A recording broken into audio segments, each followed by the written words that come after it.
Hello students, welcome to B.Tech 360.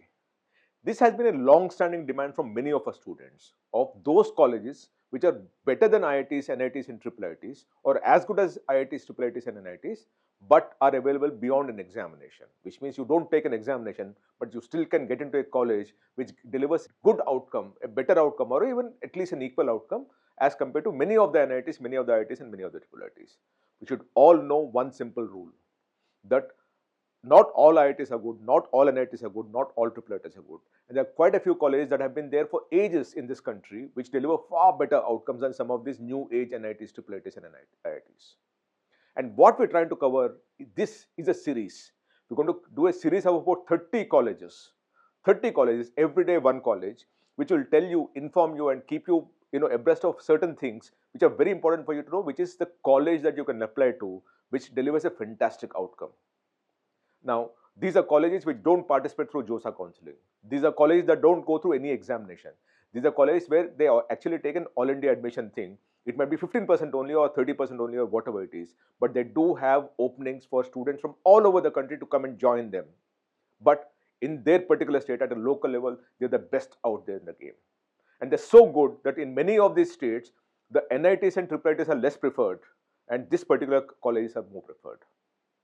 We're going to unravel or unveil every single day one single college which should be a part of your consideration set. How you get into it is of course your own choice, but you should keep that as a part of your consideration set and see whether you can actually get into these colleges. Of course, if you get into the IIT Madras, Delhi, Bombay and all, you must go there. Of course, you get into NIT Surathkal, Warangal and Roorkela and all, you must get there. But beyond some of those IITs and NITs and all, the next bunch of IITs and NITs that you actually have, the college that we're going to talk about from here on would measure up to them, maybe better than them or equivalent to them, but it must be something which you must be part of a consideration set. So keep watching us. Every single day we're going to unravel that one college. Before I move further, 3 requests for you. Please subscribe to B.Tech 360. 2, if you want to talk to a counselor, there is a WhatsApp number, message us and we'll have a counselor call you up. And 3, most importantly, if you want us to cover any college of your choice, write to us and my research team will be working on it and I'll come and present it for you. Now let's talk about this particular one. This is the first of the college. I told you we'll unravel 30 colleges. We'll unveil 30 colleges that you must look at. They're private colleges, but go through other counselings and not through JOSA counseling. They've been there for ages. They deliver better outcomes, which is placements. And they have fantastic alumni all over the world. These are simple qualification criteria that we have measured up with, and this is what we're going to report, right? The first college that I'm going to talk about, this is the first in the series that we're doing, is this is one of India's earliest private engineering colleges established in 1963, right? Now, in fact, it is one of the first self-financed private college in the country. One of the first self-financed private college in the country. Its placements are about 17 lakhs per annum for BE program. Now, think about it. How many colleges actually have a 17 lakh median salary at a B.Tech level? B.Tech or BE, right? Not many IITs, not many NITs, and very few, IIITs who talk about that. And for M.Tech, it's about 12.73 lakh. But let's stick with the 17 lakh, which is B, which is undergrad program. The higher salary is about 67 lakhs and 39 lakhs for M.Tech, but we'll stick with the UG program, right? The admissions to this college are through KCET. The thing about KCET examinations, KCET is Karnataka Common Entrance Test. Now, the Karnataka Common Entrance Test reserves only 50% or 55% seats through the thing. The other private colleges are open to get students from outside also, which is where your opportunity is. This is the best and the most preferred college in Karnataka. But students from all over the country can get into this college through an alternate path, which will explain to you of how it will work out also. It is located in Bangalore. Now, any college that's located in Bangalore has a very, very good advantage because it's a software capital of the country. Because it's a software capital of the country, there's a lot of companies that are out there. And if you're a tech enthusiast or if you're a B.Tech student, you're most likely to get a very, very good job out there because it's the center of everything that's happening in software capital of the country in India. And to that extent, a lot of companies are seeking good people. And if you join a decent college also, you'll get a great opening out there. And it's recognized as a center of excellence under the Technical Education Quality Improvement Program, which is a Government of India enterprise. It is called TechWhip. technical education, quality improvement program, and it is rated as the best. In fact, it won a lot of gold medals in many of the BTU exam, medals tally also, right? In 2008, the college recorded the highest number of gold medalists among institutions affiliated to BTU, Visvesvaraya Technology University. So what we're talking about is an institution which has been excelling in its space, has been there for the last 63 years. This was established in 1963, one of the first self-financed private colleges in the country, and have been delivering very, very good outcome for ages, right? So that is the college. And what is the college name? It is RV College of Engineering, which is RVCE, which is in Bangalore in Karnataka. Now, let's be very clear, we should not confuse ourselves with RV University and RV College of Engineering. We're talking of RV College of Engineering, which is the part of BTU, which is Visvesvaraya Technology University. Now, why do we recommend that? We need to know the numbers also, right? Just look at the numbers and then we'll get into it. This is established in 1963, so 63 years old. Now, whenever an institution is 63 years old, such long period, their alumni would be all over the country. They'll be occupying senior positions across the country, across big companies, and that will always be an advantage for you, which is what RV is. Because one, it's software capital of India. Most of its alumni would be working in different companies around Bangalore, around India, and globally also. And because they are there, they'll always come back to the alma mater to start recruiting from there, which is where RV would be well positioned at this point. I would not give much credit to NRF ranking, because NRF ranking also gives weightage for demographic diversity, which means that students from all over the country and all. And typically local colleges which go through the state counseling examination will suffer in the process, right? And research and all, because they're standalone engineering college, mind you. But otherwise, if you ask me, this will be between 50 and 60. Right, but I'll show you why it is far better in terms of placement numbers. So I'll come there also. The campus size is about 17 acres of land. Total students is 5,050, of which 75% are boys, 25% are girls. Now, this college takes admissions through KCET, which is Karnataka Common Entrance Test, right? But 29% students come from outside the state. That is where your entry parameter would be. You would be coming through into this particular college through this pathway. 29% of the students are from outside the state of Karnataka. Now, we no longer talking of Bangalore, we're talking of Karnataka. 29% of the students are from rest of India and beyond Karnataka, which is where your opportunity lies. The 71% of course are from within the state, and 362 faculty for 5,050, which means that we're dealing with 1:13, 1:14 kind of a student faculty ratio. Now, let's look at the placement statistics based on NIRF. Now, NIRF is Government of India data.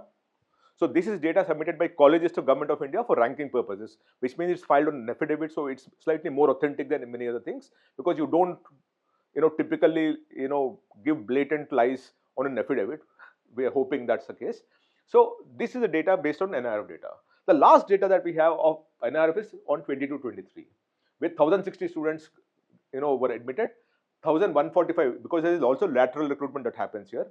1,145 were admitted. 1,072 graduated. Place is 810, and opted for higher studies is 95. The placement is 83%, and the median salary is 10 lakhs. By the way, this is 22-23. Now we are 3 years ahead. But that's the last authentic data that we found, which is on the Government of India website, so we took that. But when you look at the last year's data, which is on the college website itself, we have data for 2026, and let's look at BE only for them. 192 companies visited, number of offers made 698, number of students selected 654, average salary 16.86 lakh. This is not median salary, this is average salary, and the highest salary is 67 lakhs, right? So we're talking of 17 lakh kind of an average salary. Now, I understand that as we move along, I'll start talking about possibly median salary, but as far as I know, median salary and average salary, the difference would be 5% plus or minus. So I'm taking that liberty of comparing the average salary with the median salary for the time being, right? And this is M.Tech and MCA, we're leaving that for the time being, because we're talking of only BE at this point. By the way, MCA and BCA also, their integrated programs are very, very good, because if you look at the average salary, 12.73 and 8.79 lakh, right? And the offers made, everything is very, very good. Now, when you look at placement statistics of 2025, right? And we compared it with IITs. I told you earlier that we are trying to understand what is IITs offer, what does NITs offer, what do IIITs offer, and comparing it with these 25-30 colleges that we're about to mention on a daily basis. The idea is to keep your options open. The idea is to expand your options and see if you can actually get into a very good college, which might not be in your consideration set, but because of our exposure of the data, our exposure of that particular college, you might actually take that as one of the strong points and start applying to that college. So when you look at that data, we had data from 23 IITs, 31 NITs, and 15 IIITs, right? The average salary of these colleges is 16.2 lakh for IITs, 10.5 lakh for NITs, and 11.7 lakh for IIITs. So by the way, this 16.2 lakh, 10.5 lakh, and 11.7 lakh is the average of the median salaries of across 23 IITs here, across 31 NITs here, and across 15 IIITs that are here. So what we did was we took all the median salaries and averaged it out, and this is what we're getting it. And remember, what is the kind of average salary that we have for RV college? 16.87 lakhs, if I remember correctly. That's about 17 lakhs. So just imagine now, if I were to compare all NITs, all IIITs and all, of course, you will also have the baby IIMs and bottommost IITs, IIMs, and all those things will happen. And if I were to take the average salary of an individual IIT or an individual IIIT or NIT of less than 16 lakhs, you actually have 10 IITs of the 23 where the average salary is less than 16 lakh rupees, which is what we're talking of RV college. For all the 31 NITs, the average salary, median salary is less than 16 lakh rupees, and that is something you must know. And for 11 of the 15 IIITs, it's the same thing. Of course, you can actually very clearly see IIIT Bangalore, Hyderabad and all would be doing far better. But otherwise, so you actually have about 52 of the numbers that you have there, about 68 of them that you see there, where the average salary is less than what RV college offers at this point in time, which is what we are mentioning here. Like if you look at it, IIT Dhanbad, it's 15th best engineering college in the country. The average salary is 12 lakhs. RV is 16 lakhs, and it's ranked 100 to 150. IIT Jodhpur, 27th best engineering college, 12 lakh rupees. RV is 16 lakhs. IIT Bhubaneswar, 39th best engineering college, 14 lakh. But RV is 16 lakhs. Come to NITs, even for NIT Trichy, it's 14.35 lakh. NR rank is 9th best college in the country. RV is 100 to 150 rank band, but it gives you 16.5 lakhs. Same thing with NIT Rourkela, 15.25 lakh. NIT Delhi, 15.9 lakh. And RV is 16.85 lakhs. And that is the reason why we are asking you to look at this college. Now, obviously, the obvious question that you will have is, how do I get into this particular college? We'll explain that. Keep watching us to the last slide. It's very important for you. So you don't watch us because we wanting to watch, help you out.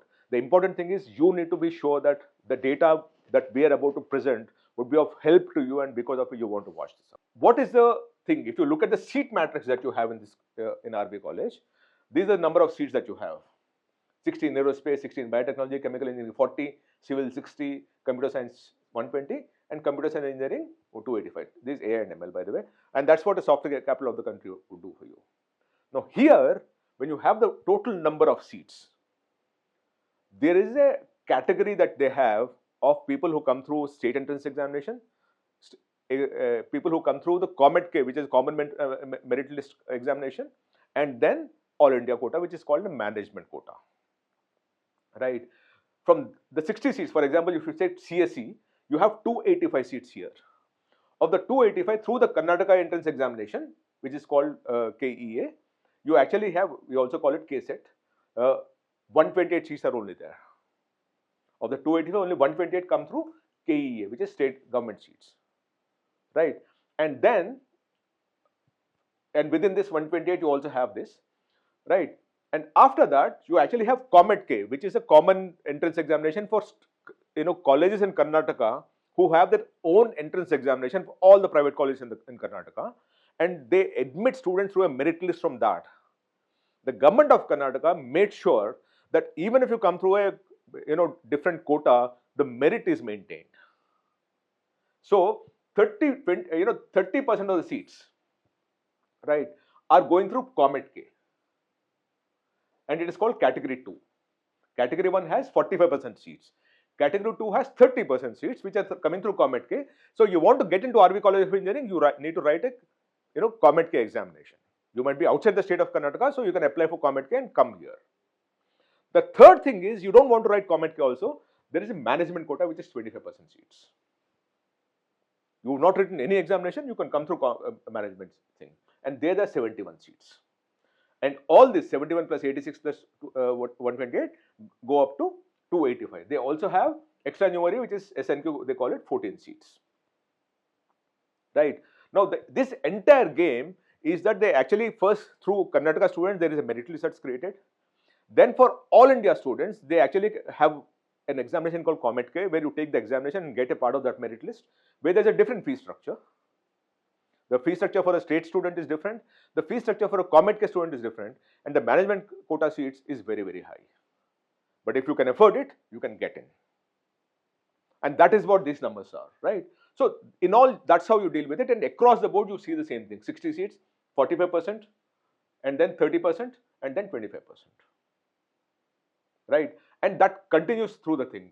This 31 plus 34 plus 27, 61.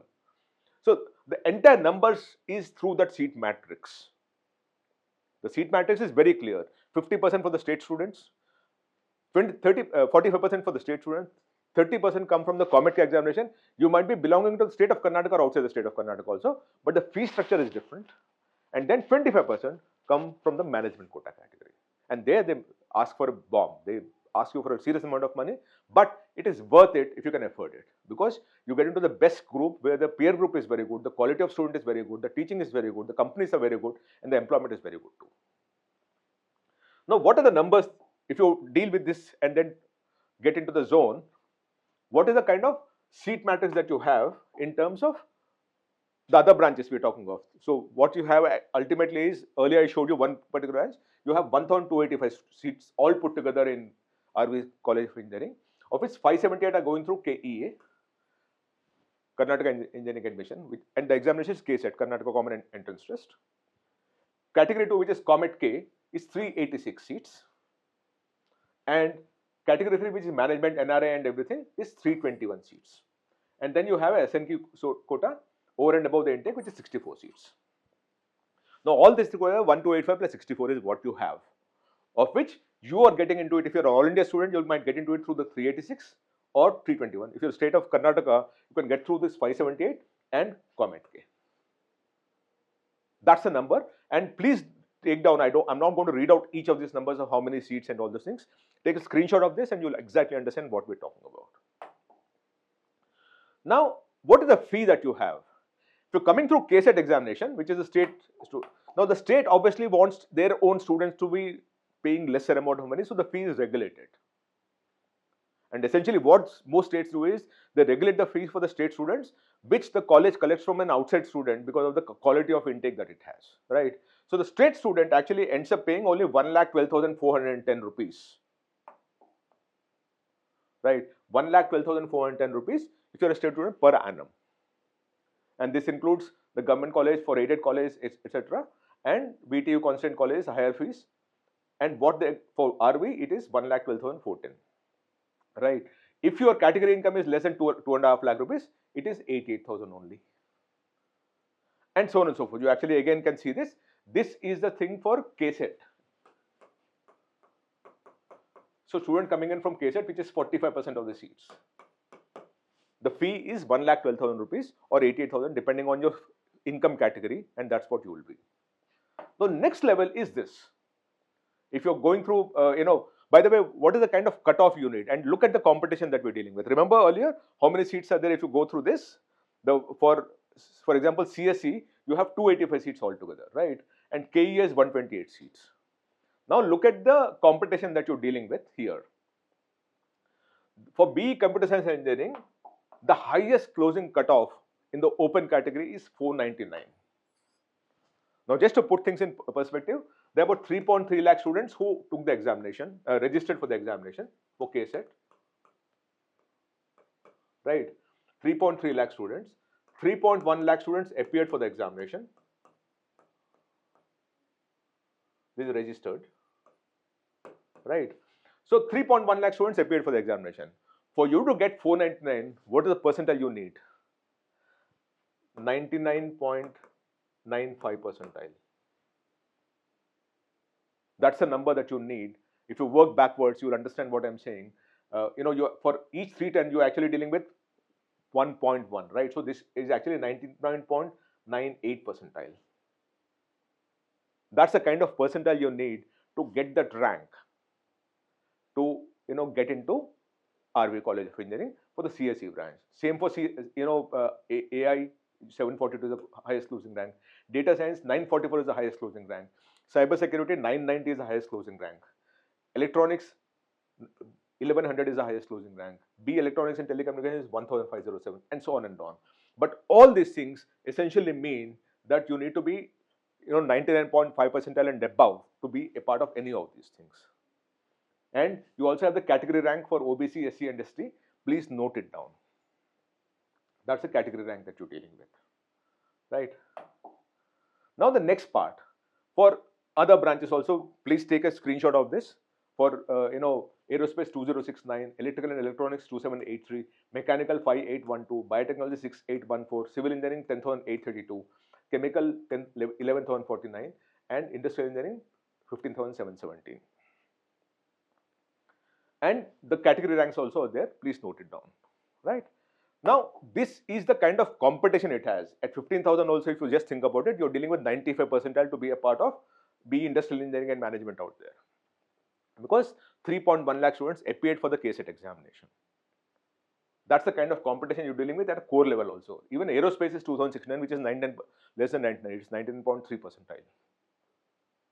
That's how competitive it is to get into this college. Right. Now, the second part of it is COMEDK.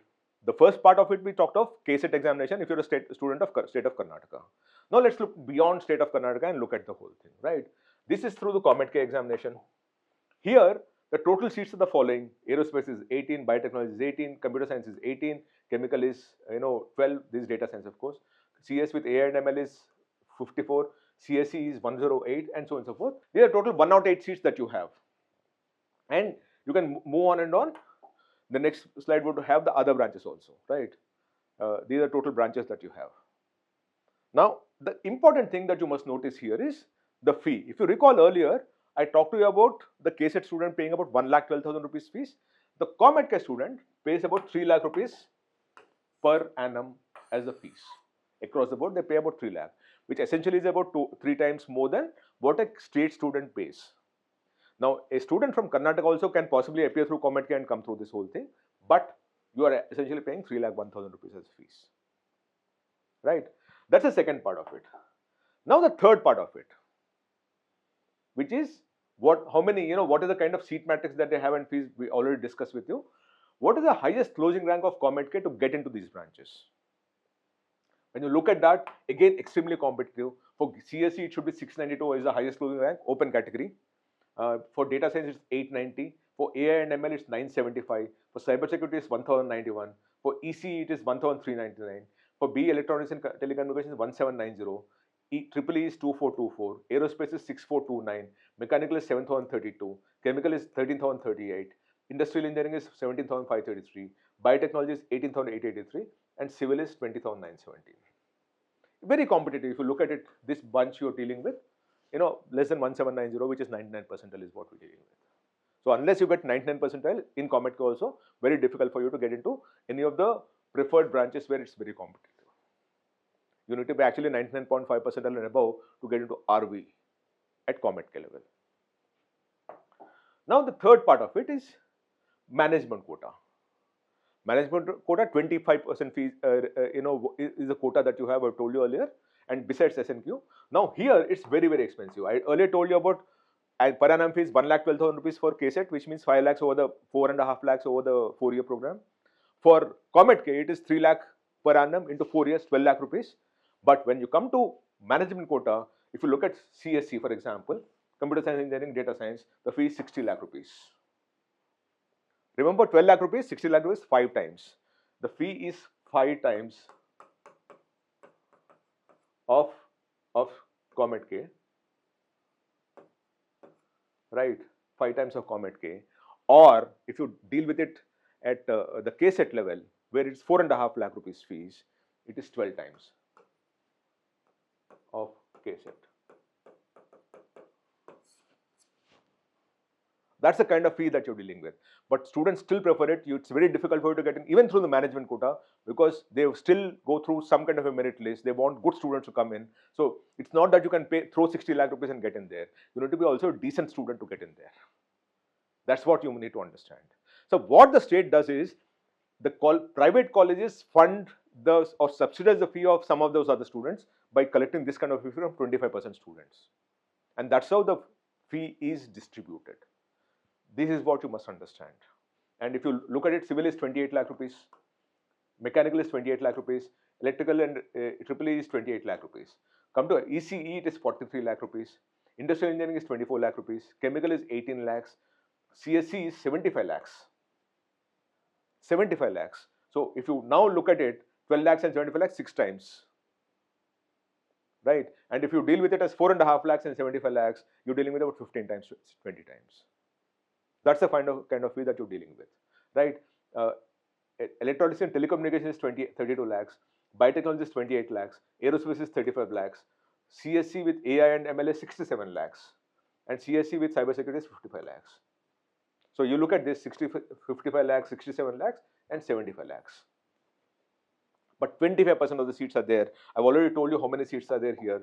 The number of seats that are there in management quota is 28% seats. Sorry, 25% seats all put together. You have that in the very first seat matrix. We also looked at data on LinkedIn of those students who claim that they studied at RV and how are they performing. It's very important for you to know. It's not just about the past year's batch, but because it's got a history of about 63 years, how are the students performing in their lives, in their careers, and for that we sought out data from LinkedIn. When we looked at that data, there were 47,726 students who are alumni of RV College of Engineering who are right now on LinkedIn. When we looked at that data, at this point in time, 316 students are working in Oracle.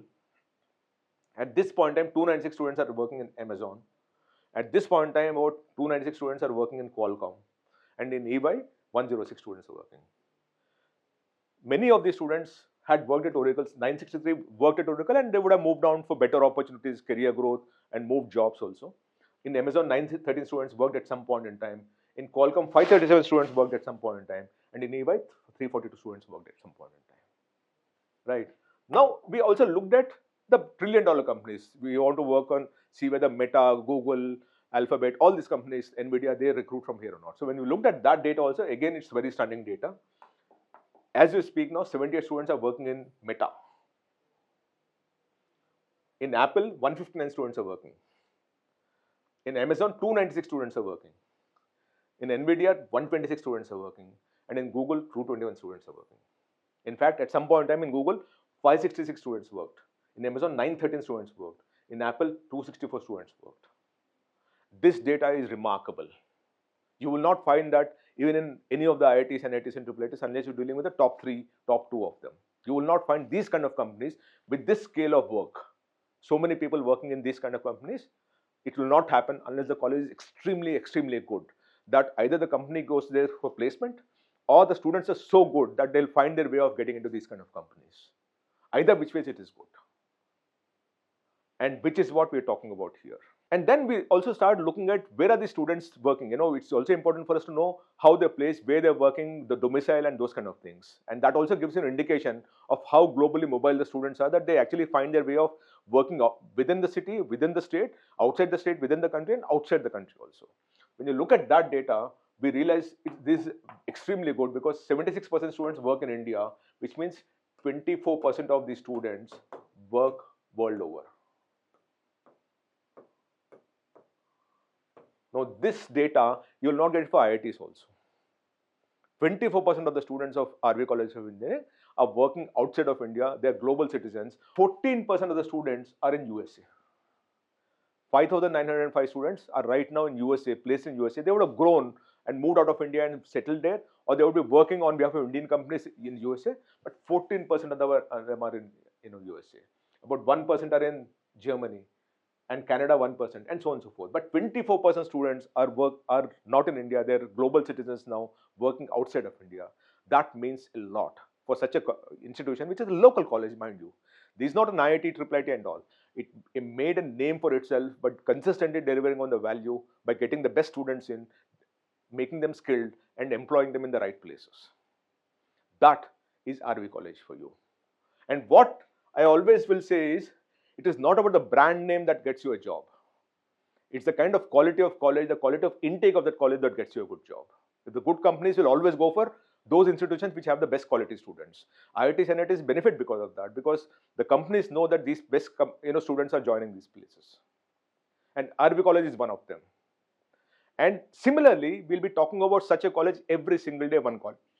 Come back to us right now, subscribe so that you are not missing out on the best college that we are about to show you. And then hopefully you'll get into one of the better colleges. Even if you don't get into NITs and IITs and all, you'll actually have a bigger option or a bigger pool of colleges that you can apply to and hopefully get into one of those colleges. Thank you so much. Namaste.